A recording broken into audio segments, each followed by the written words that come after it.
There's a new 60-day challenge from the Dream Center that's getting you to love Peoria. Here with more is Andy King and Brian Uhlenhop. Good to see you both. Thanks for coming in. Thank you. Andy, tell us all about Love Peoria. We've done a few stories about it here on the news, but for people who aren't familiar, tell us about it.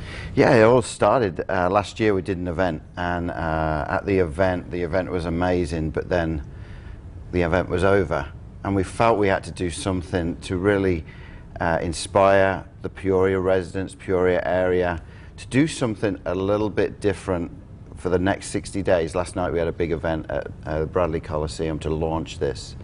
And it was a way that we could just inspire folks to think differently about their neighbor, their friends, their family members, their mother-in-law, whoever it is, to just go and do something to love on someone completely different. And it came out of some of the experiences we've had at the Dream Center, especially with the folks that come through our doors, and how we try to treat people there with dignity, compassion, and then really spark purpose in them. And how can we take that model into everyday life? And so that's what we're trying to do. Brian, give us some examples of some things that we can all do every day. Yeah, I think Bob, the speaker last night, says it best. I love his quote of, hey, stop making plans and just go love, right? Love is simple. It's about doing the things that so often we just think about but never act on.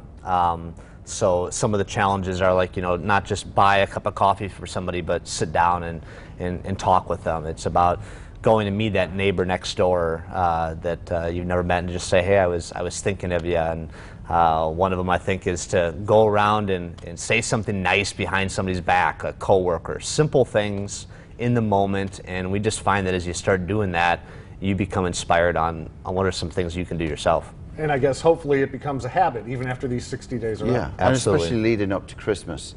The 60 days will finish right before Christmas, but that's a great time of year to show love to so many people, not just close family and friends, but also people in the street. And so that's just the challenge for people to get into a bit of a habit of really changing the atmosphere of their neighborhood or their home. And it doesn't cost anything. No. Unless it's a cup of coffee for someone. Unless it's a cup of coffee. All right. Well, that's a great idea. And there's some information on your screen there. Let's also remind you that we're going to have all this information on our website, cicrowd.com. Gentlemen, thanks for coming in. Thank you. Appreciate it.